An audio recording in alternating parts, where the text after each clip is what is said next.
আসসালামু আলাইকুম চাচা। ওয়ালাইকুম আসসালাম। ওয়ালাইকুম আসসালাম।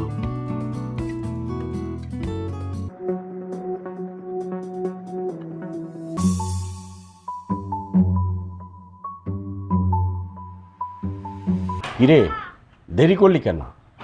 আমি তোর জন্য সেই কখন থেকে বসে আছি।